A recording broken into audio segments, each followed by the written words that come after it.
Good morning, good afternoon, and welcome to today's Workforce.com webinar. My name is Alec, and as always, I'm here to help answer any of your general or technical questions that may come up. But before we get started, I'm going to tell you a little bit about today's presentation. There is no dial-in number for attendees. All audio will be streamed through your computer speakers or headphones. Please adjust your volume there accordingly. Within the console that you're in right now, all of your windows can be customized, moved around, minimized, so you can customize your console however you want. A few of the tools that are in the bottom toolbar at the bottom of your screen are important for today's presentation, though. First is the Q&A. That should already be open on the left-hand side of your screen. That's where you can submit all content-related questions or any technical questions that you may have. So there will be some time for audience questions towards the end of today's presentation, and if it's a technical question that you have, I'll have an answer for you that will appear in that Q&A box shortly after you submit. And we do encourage you to submit questions throughout the entire presentation today. You can chat with your fellow attendees by clicking on the group chat icon. It's a blue icon on the toolbar at the bottom of your screen that has a couple of dialog boxes in it. That's where you can chat with your fellow attendees about the presentation today.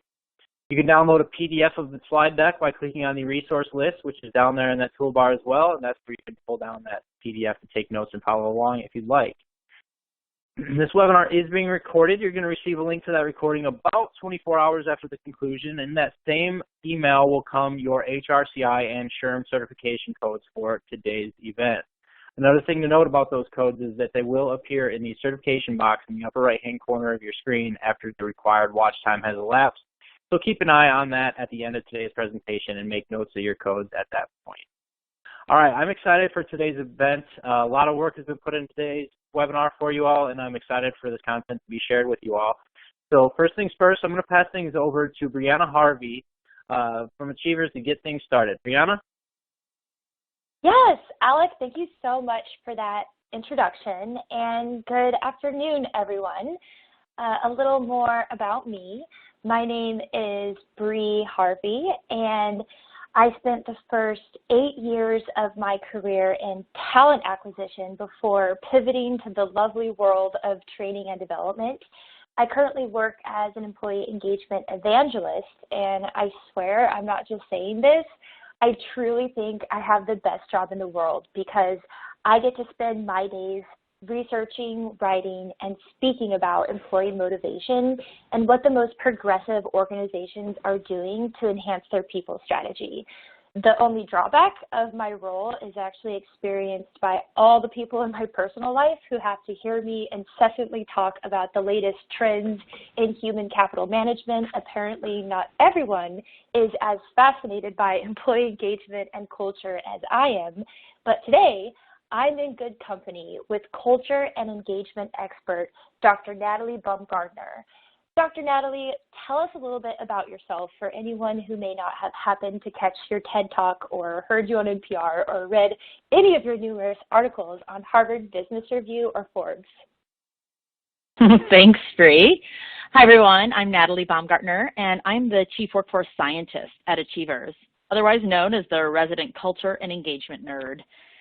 On the academic side, my doctorate is in clinical psychology with a specialization in strength-based psychology. So throughout my career, most of my research has been focused on organizational transformation, employee engagement, and culture alignment. I've actually spent over a decade translating engagement and culture research into SaaS-based software. I told you, dedicated nerd. I've also had the opportunity to advise and work with companies of all sizes, from startups to Fortune 500 firms. I'm driving high business performance through an engaged workforce, and I couldn't be any more thrilled to be a part of this discussion with you today, Brie. Dr. Natalie, you forgot a really important part of your bio. You went to my alma mater, UCLA. Go Bruins. Funny story about Dr. Natalie. When she started with us almost 4 years ago, our chief revenue officer couldn't pronounce her last name, and I'm not sure if I can, but we basically gave her the nickname of Dr. Natalie, and she was like, you can just call me Natalie. And we were like, no, you're forever known as Dr. Natalie. That's true. Despite her saying, like, you don't need to do that. All right, before we go through today's agenda, I want to talk a little more broadly about why we're here. I saw a poll last week that showed nearly 3 out of 4 Americans claim their lives have been upended in some way by the novel coronavirus. I live in San Francisco, which was one of the first cities to instate shelter in place, and walking through the empty streets and seeing up the boarded up businesses and closed restaurants and vacant schools, it's a dramatic reminder of how much has changed in the world in such a short period. Right now, companies are twisting themselves into knots, pivoting plans as new information develops. There's a lot of talk of business continuity, and although operational questions are obviously important right now, it's equally, if not more critical, that we don't lose sight over what we all know is our most important asset, our people. The problem is that the market is really noisy right now. It's oversaturated with voices and vendors claiming they hold the most effective solution to engage and optimize the productivity of your existing workforce. So it's understandable that it's difficult to cut through the noise and determine what combination of tools, processes, and strategies will make the biggest impact at your unique organization. Many of you are familiar with the term decision paralysis, or if you're anything like me, you experience it every time you order food. But the most common factor that contributes to indecision is ambiguity. In terms of our current climate, there is a lot of ambiguity. I think that the creators of South by Southwest said it best in that in life, you can make decisions based off 3 things: data, projected data, or expert opinion. And in this case, we only have the latter. And the expert opinion is no one actually knows what the long-term implications will be. And there's a lot of uncertainty in the current situation, and the uncertainty is unsettling. It's tempting to sit around and talk about what could be done to adjust your people strategy while you wait for more information, but this is not the time to wait. There's a lot of cliché motivational quotes reminding us that challenging experiences aren't defined by the nature of the adversity, but rather how we respond. And clichés are often clichés for a reason. Businesses and leaders need to focus on controlling the controllables.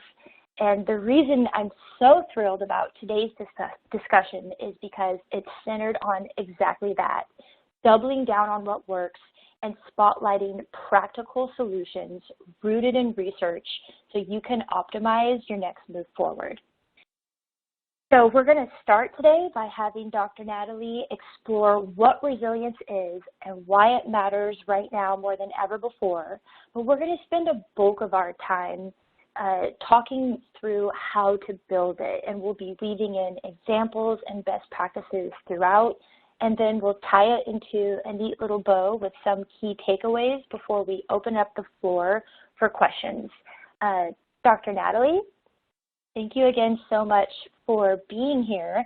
I know that you have done a lot of research on this topic. Let's start with some of the basics and have you describe what resiliency is and why HR leaders should care. Yeah, of course. Well, I'd like to start by sharing what resilience is and what it's not, by debunking some common myths that are out there. First, resilience is not about floating through challenges unscathed. In fact, developing resilience pretty much requires emotional distress.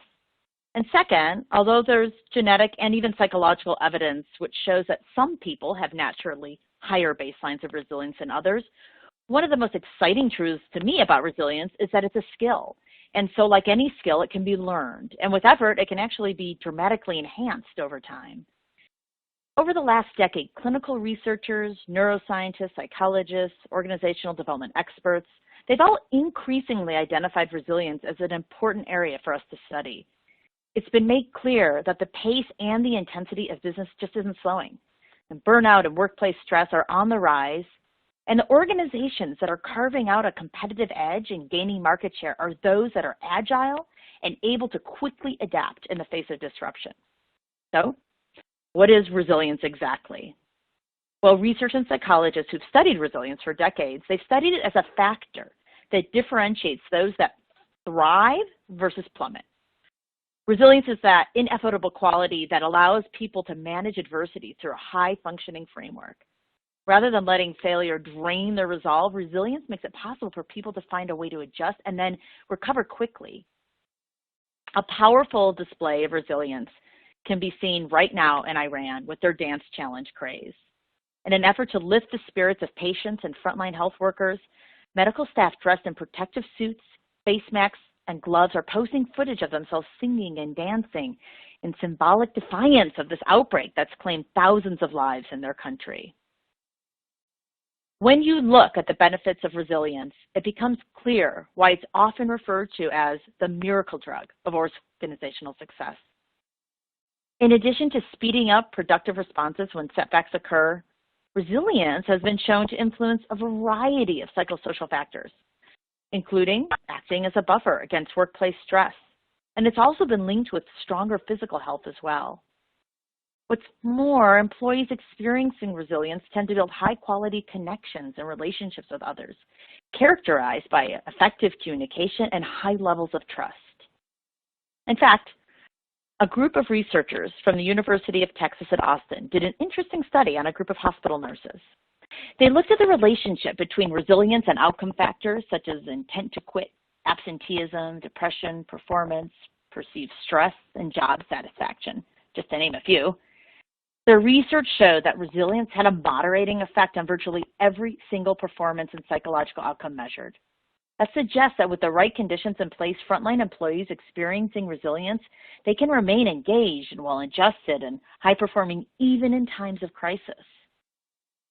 Now, when you think about how the concept of resilience applies to the workplace, it might seem that resilient organizations are just collections of many resilient people, right? Not quite. Every individual, as I mentioned, can operate with resilience. And more people operating resilience is absolutely better for organizational performance. However, many resilient people does not make a resilient workplace. Workplace resilience is about creating systematic resilience within an organization by incorporating a bunch of factors that ensure that your company will withstand or recover quickly from change, whether it's planned or unplanned. Essentially, established resilience in the workplace means that despite the level of stress or pressure or change occurring within your company or disruptive events like global pandemics occurring outside of your company, your employees will continue to perform well and contribute to organizational success. I love the frontline healthcare worker example, so relevant right now. So this is the part of the presentation when you take a sip of your favorite tea or coffee and get ready to take notes, because we're about to spend the rest of our time together talking about solutions to help you build connection and resilience within your teams. But before we do, we want to hear from you in our first poll. What do you think is the most important area of focus in developing organizational resilience? A, defining and aligning on core values. B, ensuring employees feel valued and recognized. C, developing effective communication strategies. D, soliciting and acting upon employee feedback. E, focusing on mental and physical well-being of employees. Or F, all of the above. Please submit your answers through the console. I wish that you could pick more than one. And wow, 94% picked E. We had 2% of people pick recognition and another 2% effective communication strategy. Yeah. I mean, what's so interesting to me, and I'm glad I'm not filling out the poll because there's so many aspects of each of these that are really critical right now when we're talking about how to develop resilience. I have a tough time making decisions, and this would be a time when that would be heightened.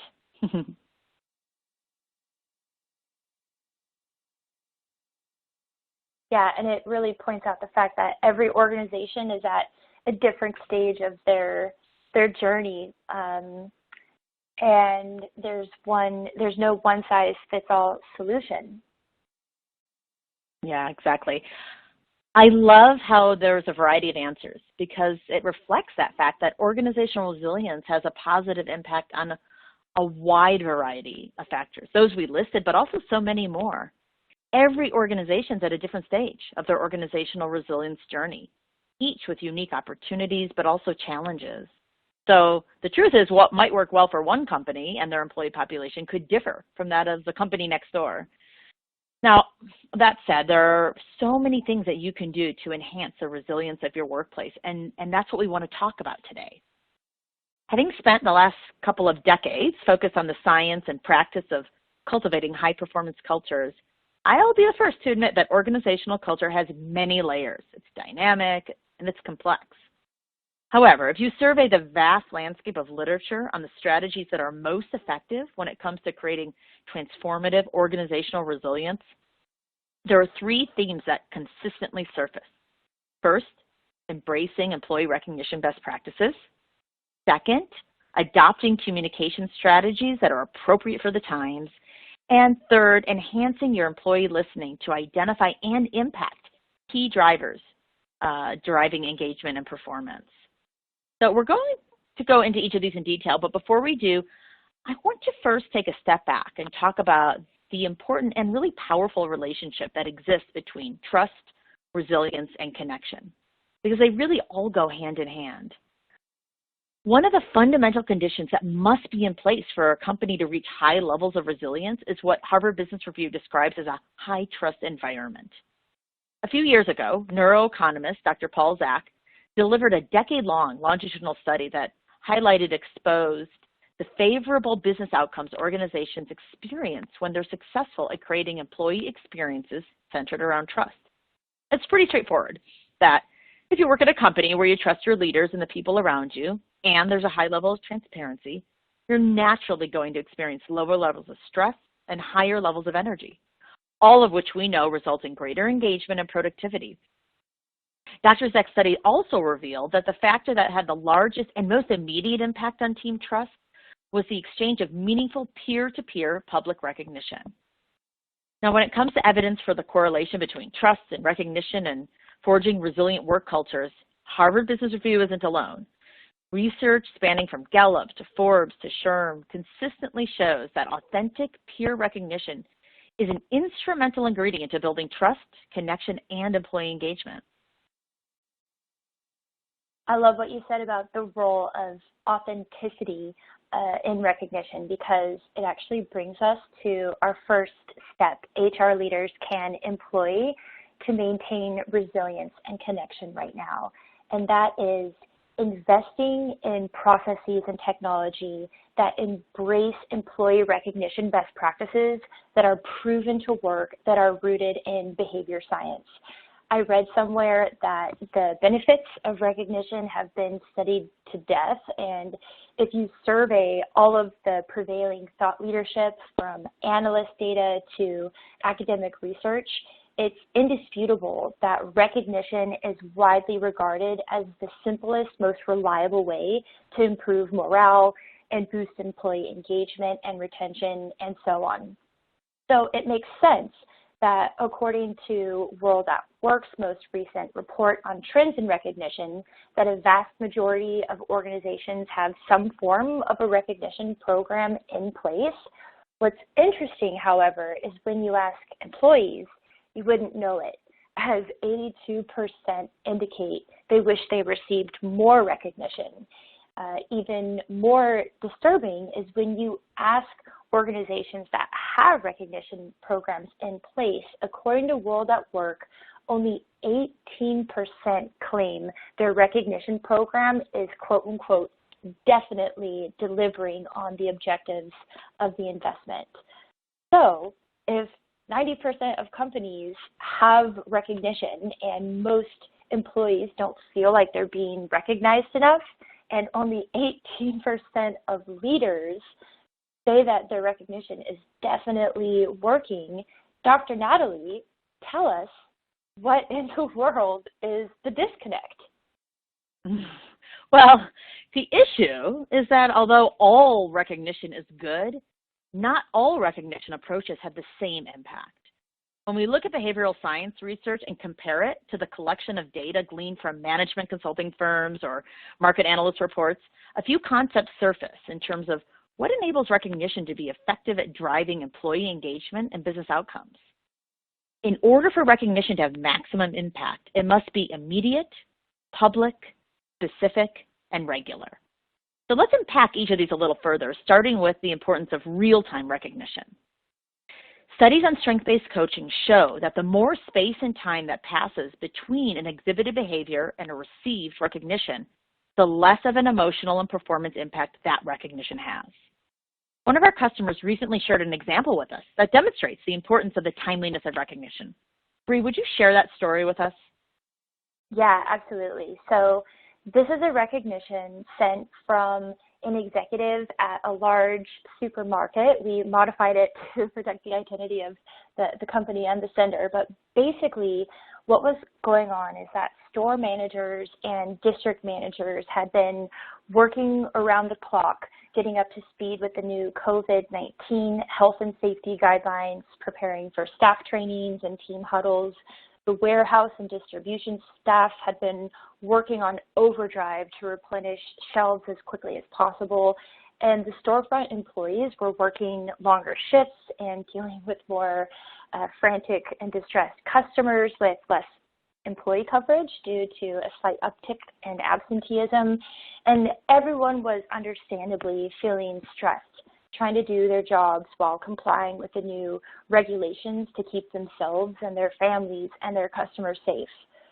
Recognizing this resilient group of people after the storm died down would not have been as impactful as sending it when they were in the middle of feeling the heat of distress. Empowering employees with a tool that allows them to acknowledge the unsung heroes and the above and beyond performance occurring across your business in real time is absolutely mission critical to maintain morale, rally employees around your core values, and foster trust and resilience in this climate. Wow. Brie, that really hit home. Now, we don't have permission to share the name of this customer, but I was literally shopping there last week for my family, and I loved seeing their recognition program having this important and really critical impact.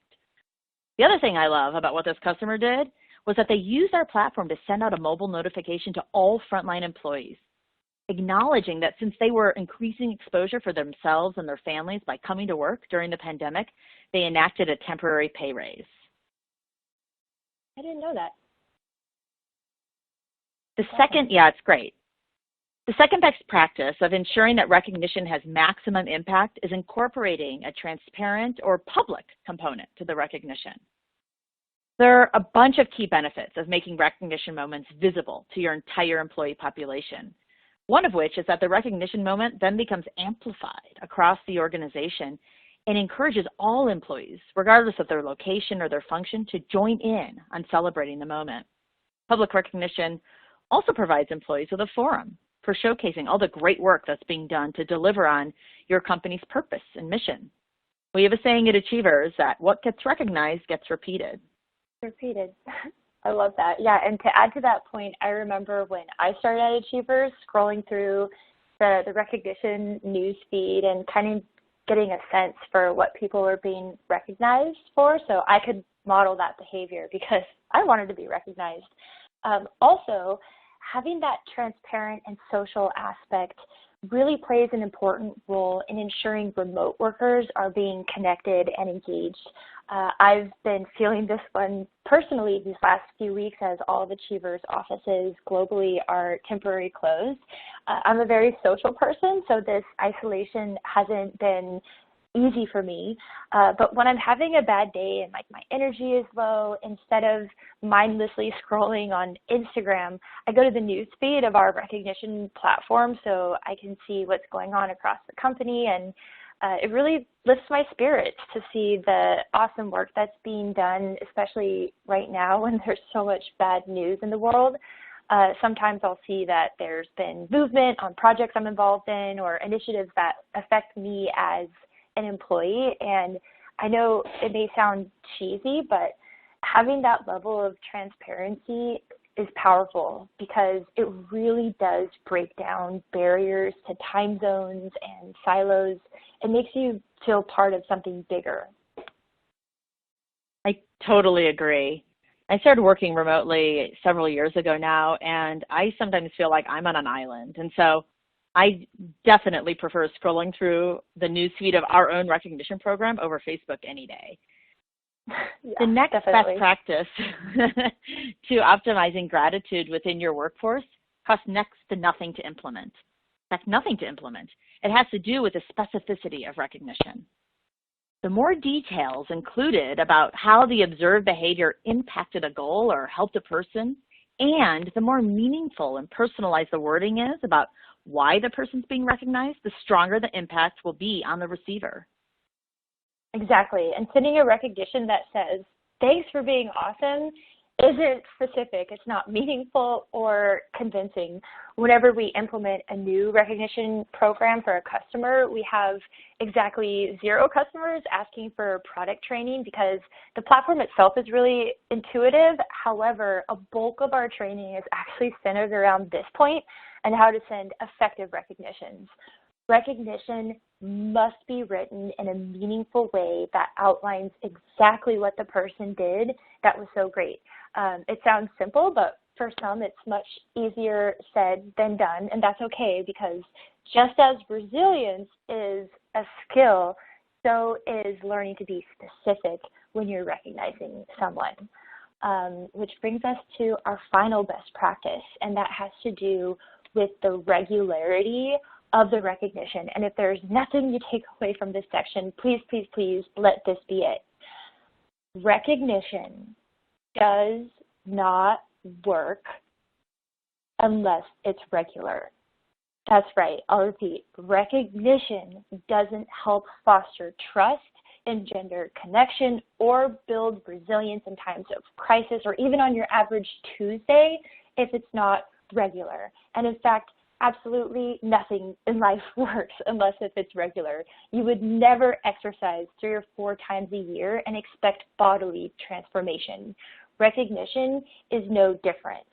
All of the wonderful benefits of recognition that we just covered are extremely short-lived, sadly a lot shorter-lived than organizations previously assumed 8 or even 10 years ago.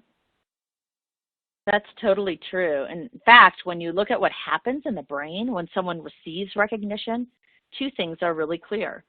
First, there's a hit of dopamine, which results in an emotional high and contributes to all the good things, creative problem solving, improved performance, a sense of belonging. But then, poof, it's gone, almost as quickly as it came. Gallup research shows that recognition is a short-term need that has to be satisfied on an ongoing basis, weekly, maybe even daily. Achievers Workforce Institute has found that organizations that average 1 unique recognition received per employee per month experience the strongest measurable impact on key business outcomes. Now, although we found within our customer base that programs that average at least 8 recognitions per employee per year tend to still experience some of the positive benefits of recognition, 12 recognitions per year is our benchmark, because that appears to be the sweet spot where we see true organizational transformation. Now, if 1 recognition per employee per month sounds like a lot, have no fear. We're going to talk about how to get there, regardless of your budget. The most vital and important consideration organizations need to evaluate to reach optimal levels of recognition frequency involves decoupling rewards from recognition. When it comes to program design, although it's recommended to take a blended approach offering both non-monetary recognition and monetary, no organization in the world has unlimited budget to reward employees every time they exhibit positive behavior. The good news is that studies unequivocally show that non-monetary recognition can have just as powerful an impact as monetary or rewards-based recognition. When we look at what happens from a neurological perspective when a person receives a social recognition, the same exact part of the brain is positively activated as when people receive cash. In fact, researchers at the University of Wisconsin compared the impact of non-monetary and monetary recognition on job performance, and they found that although monetary recognition resulted in a slightly greater performance improvement, 6% to be exact, when a cost-benefit analysis was carried out, non-monetary recognition proved to be more cost-effective. We've conducted numerous correlation studies highlighting the impact of non-monetary recognition. The one displayed on this slide comes from a US-based pharmacy retailer. We essentially mapped non-monetary recognition received to engagement scores and found that people who received, on average, just one non-monetary recognition per month were 43% more engaged than those who didn't. Yeah, I think especially right now as organizations are understandably holding close to their wallets, it's important to realize that non-monetary, peer-led recognition can play a vital role in helping them maintain culture continuity as they're going through organizational changes. Expressing gratitude is even more imperative in a post-COVID work conditions. As we all begin to feel the strain of social isolation and the lines between our home and our work lives blur, and as we brace ourselves for what's to come next, anxieties about our health, our family's health, and the waning state of the economy are on the rise, and rightly so. And the critical role recognition plays in uniting and connecting employees during this difficult time has not been lost on our customers. Since the pandemic, we've seen a 48% increase in recognitions across our customer base, which represents 3 million employees collectively around the globe, which I think is amazing. So, in summary, the first step to building resilience and connection is embracing recognition best practices that are rooted in science. They need to be immediate, public, specific, and regular. Our next area of focus for building resilience and connection entails adopting communication strategies appropriate for the times. Dr. Natalie, I know employee comms is a hot topic right now. What actionable steps should our listeners be considering taking at this time? Employee communication is a big area of focus for all companies at the moment. And although its importance may seem obvious, Deloitte research has demonstrated that when organizations are asked what they would do differently after having experienced a crisis, one of the top answers is more effective communication with employees.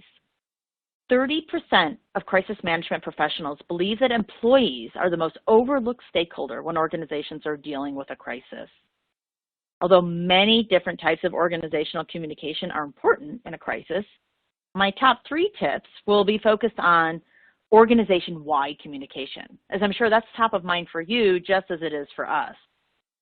Starting with being as open and transparent as possible. I'm sure it's not surprising that research shows that transparent and authentic organizational communication contributes to employee engagement and trust. Now, for some of us, the implications of COVID-19 may involve us sharing how the business is being impacted, updates about restructuring, or speaking truth to the questions the business doesn't have the answer to yet. It's critical to not lose sight of the fact that being as open and transparent as possible, even if the truth might be worrisome, is the single most important way you can build trust, resilience, and loyalty among your employees. You don't have to have the answers. You just need to share what you know, what you don't know yet, and your commitment to keeping employees informed. That builds the trust that's so critical in ensuring engagement and performance. The second tip really goes hand in hand with the first, and it has to do with having tight alignment across the leadership team. One of the most common ways for transparency to backfire is when employees get conflicting or inconsistent messaging from different leaders. Since the COVID-19 outbreak, our Achievers senior leadership team has adjusted our meeting cadence from biweekly to daily. And we've assigned one leader as the source of all key communications, so there aren't multiple sources of the truth. That's important because it demonstrates to our employee base that we're aligned, we're in control, and we're on top of this fast-changing situation. The final communication strategy employees and companies should consider to promote resilience has to do with leveraging real-time, bi-directional communication, if you haven't already.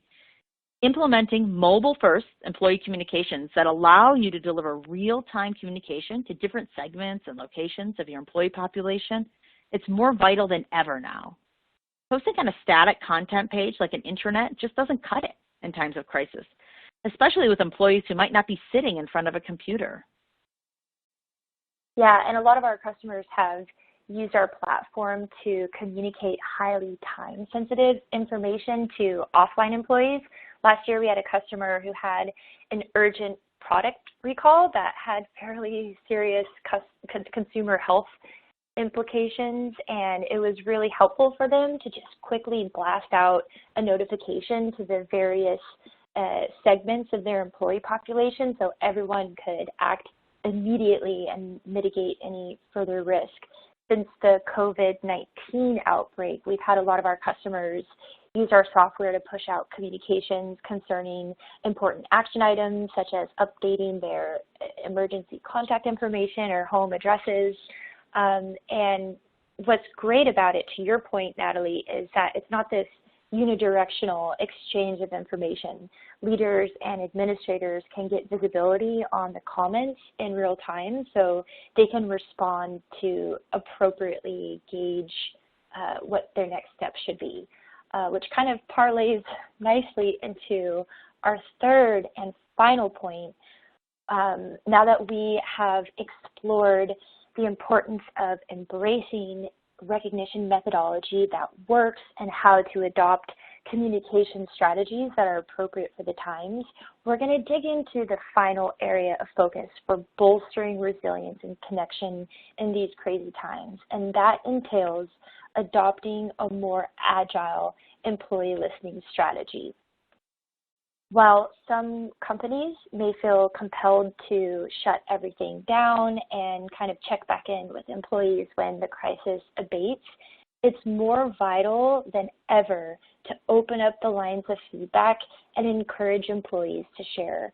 Continuous listening in tumultuous times empowers frontline managers and leaders with critical information they need to be proactive instead of reactive with resolving short-term problems. Our chief customer officer this morning was just telling me how she's been going to our program every day since the pandemic to check in on all the different teams, and this whole situation has been a good reminder for her that even people leaders need love too sometimes and need to be checked in with. In addition, eliciting feedback from employees empowers HR to advise decision makers with a clear path forward as the crisis stabilizes, allowing you to emerge faster with a confident strategy for growth. If you look at market research about what organizations were doing in terms of employee listening prior to the pandemic, it's clear that although annual engagement surveys are far from extinct, they've definitely been declining while more frequent employee monitoring has been on the incline. 5 years ago, only 30% of companies were incorporating listening channels other than the annual engagement survey. Today, that number has skyrocketed to 80%. But Dr. Natalie, what exactly do we mean by what Gartner describes as other employee monitoring data? Can you clarify for us? Sure. So let's first consider the three main categories of employee engagement measurement tools. We're all familiar with the traditional annual engagement survey that you mentioned, but around 2013, 2014, as early as 2011 here at Achievers, a number of thought leaders started talking about the limitations of surveying annually and so more frequent quarterly pulse surveys started coming online. Over the last 2 to 3 years, though, we've seen the emergence of more always-on continuous listening and sentiment analysis tools that can act as a daily or weekly engagement tracker, a canary in the coal mine, so to speak, so that leaders can be alerted to trends and employee concerns in between quarterly surveys in real time. I know that continuous listening is a now frequently used term in the HR arena, but one thing that doesn't get talked about enough is that continuous listening all by itself is not enough. Listening requires action. Research shows that employees never really suffer from survey fatigue. They only suffer from inaction fatigue. So we must translate data, even continuous data, into action, simply and easily. Given the critical need to help leaders translate engagement data, continuous listening feedback, into action, the Achievers Workforce Institute went to the books to develop a model to guide engagement best practices, the Achievers Engagement Science Model. And that model serves as the foundation for our entire recognition and engagement technology platform. That model is defined by 3 scientific engagement pillars. First, engagement is not static, but highly fluid. Research demonstrates that engagement changes not only monthly and weekly, but throughout the course of a single day. And in a global pandemic, even minute by minute. We must measure in a fluid manner. Second, engagement's not generic, but it's highly personal. We are all so different, and engagement tools need to be nimble enough to engage every individual based on who they are. One-size-fits-all solutions simply don't work, as not everyone's motivated in the same way. We must tailor engagement actions to the needs of the individual and the team. And third, most importantly, engagement isn't automatic, but it requires real-time microaction. We can't simply collect data and translate it into PowerPoints or complex, rich action plans. Nor can we point to generic action libraries used in some technologies and expect the right real-time action to take place.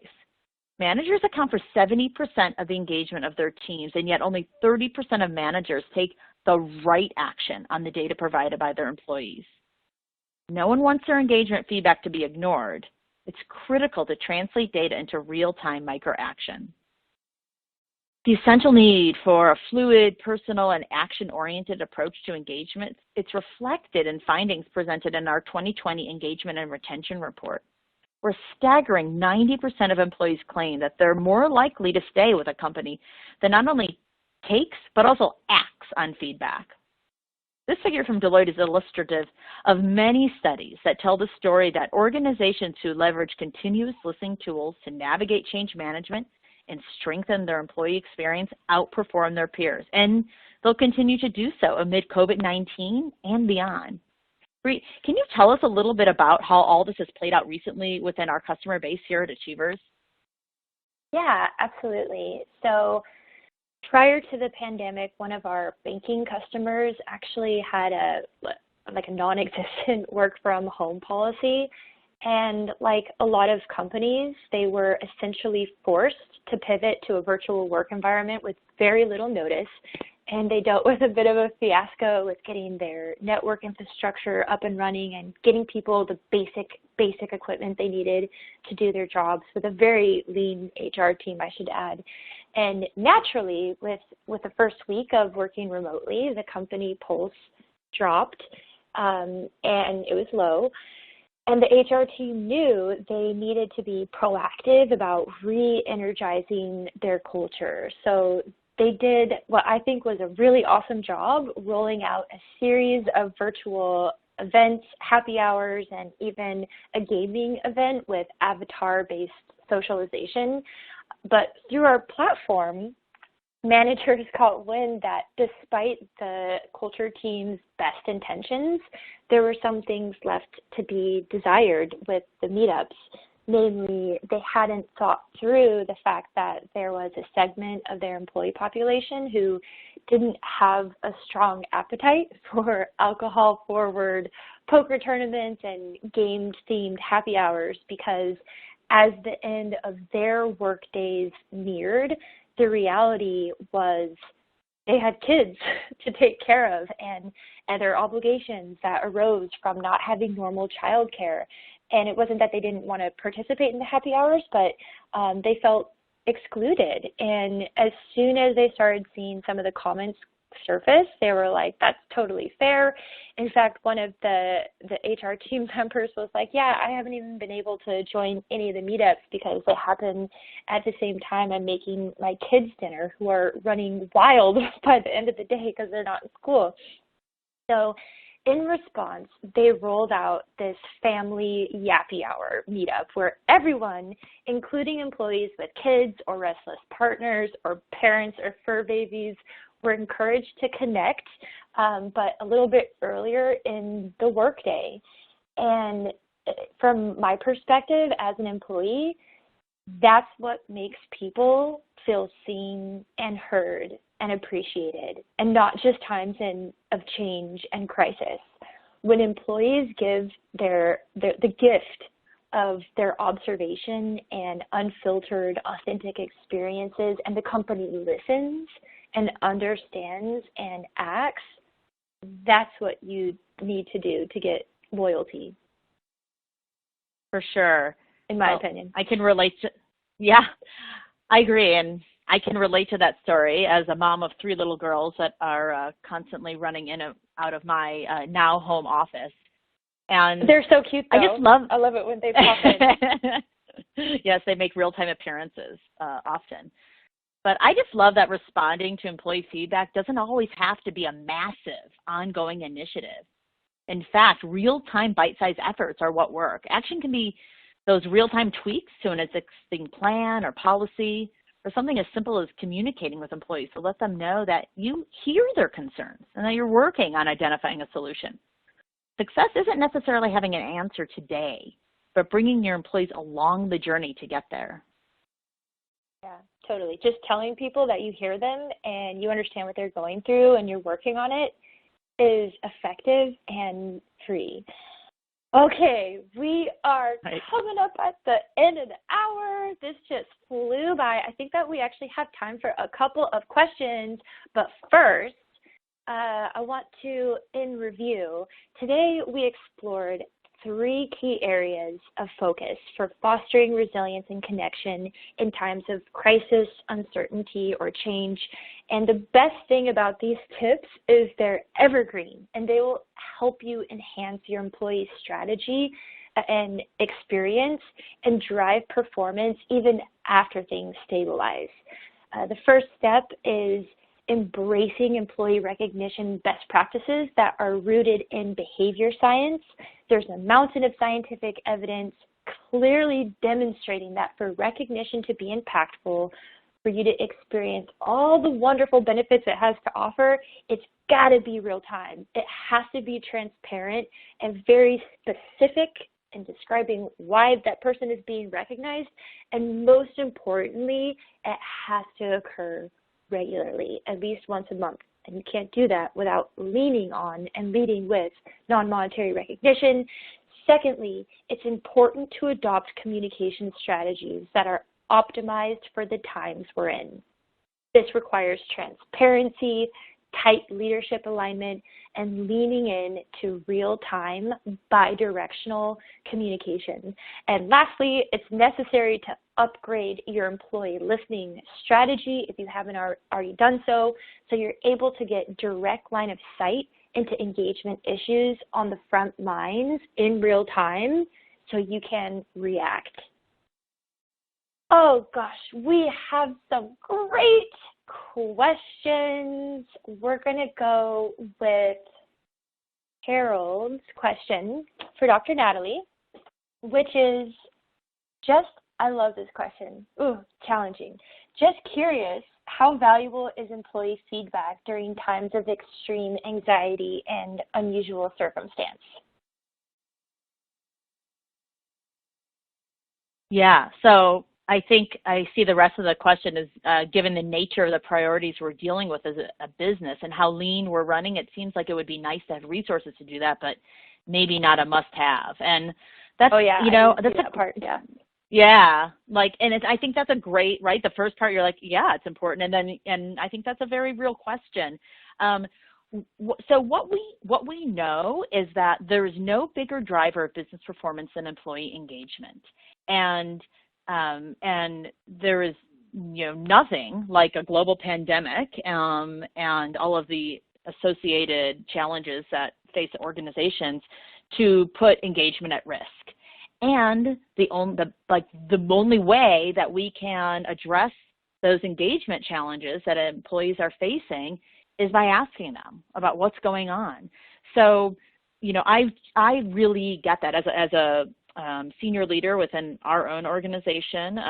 I feel that pressure every single day. We're making big decisions about how to maintain the health and well-being of our business, and like I said, there's, the engagement of your people is the most powerful lever you have anytime, and particularly during a time of crisis. So I would suggest that there's no more important thing to do, a more important time to focus on getting that feedback so you know where your areas of risk are and can address those in order to both increase engagement but also protect against disengagement that's coming down the line. We know that most engagement issues start small, and so if you can tackle them now instead of 2 weeks from now or 3 weeks from now or a month or 2 months from now, you're at much less risk for having disruption of your business's performance. I love that. I'm going to take the next one because 3 people asked it, including Amna. I hope I said your name right.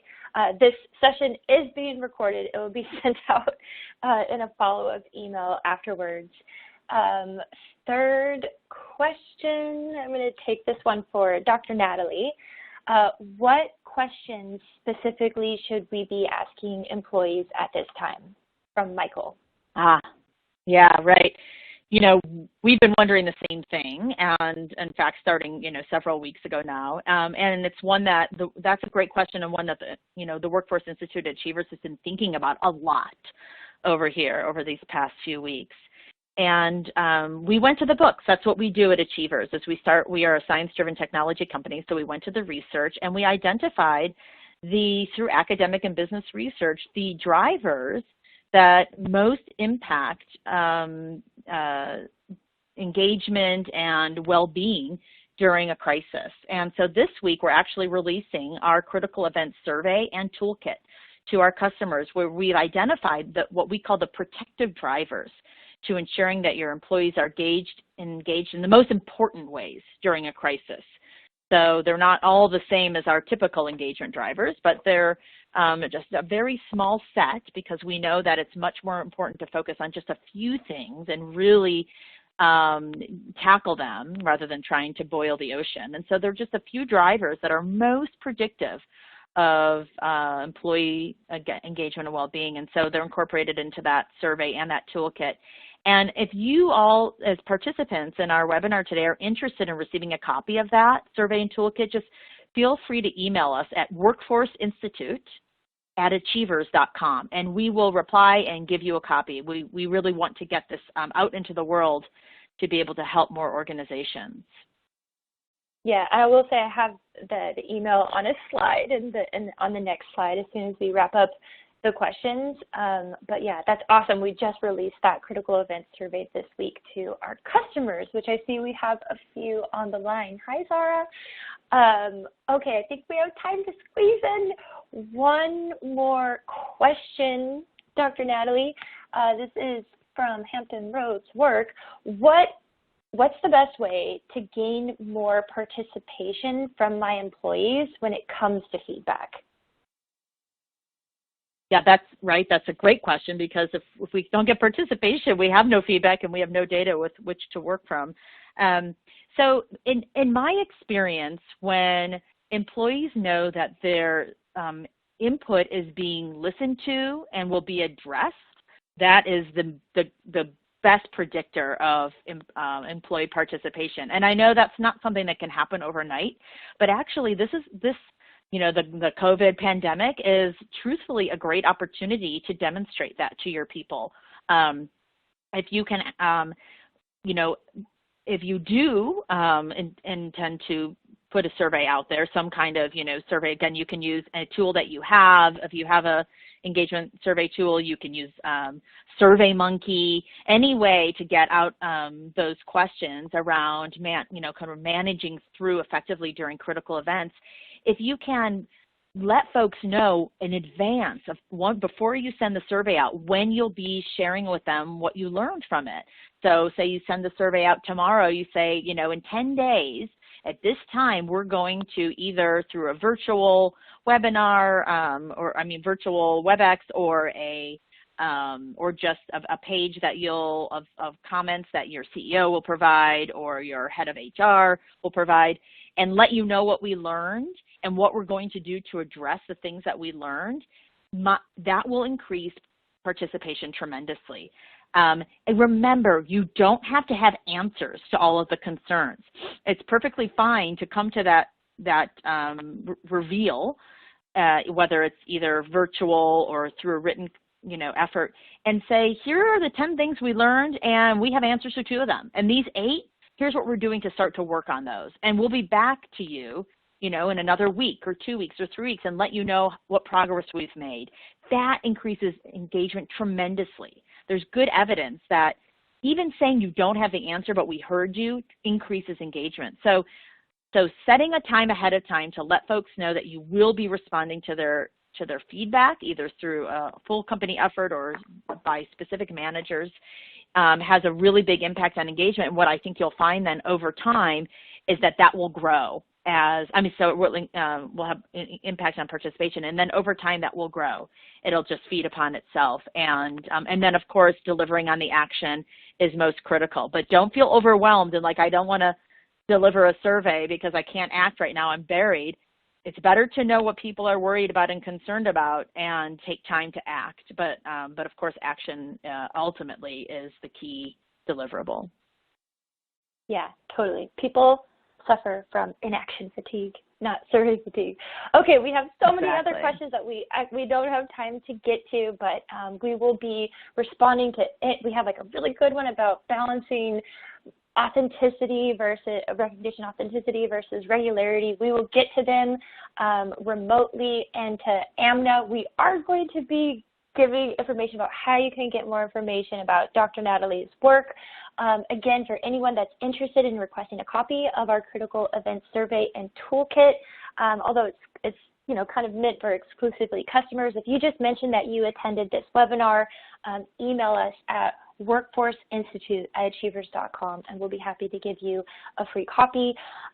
Also, if you want a free copy of our engagement and retention report that we just released, feel free to visit us at achievers.com. That's where you can also see Dr. Natalie's Forbes article on resilience, as well as a lot of other great resources. Right now, we are offering free readiness consultations in partnership with Gil Cohen, one of North America's leading HR consultants.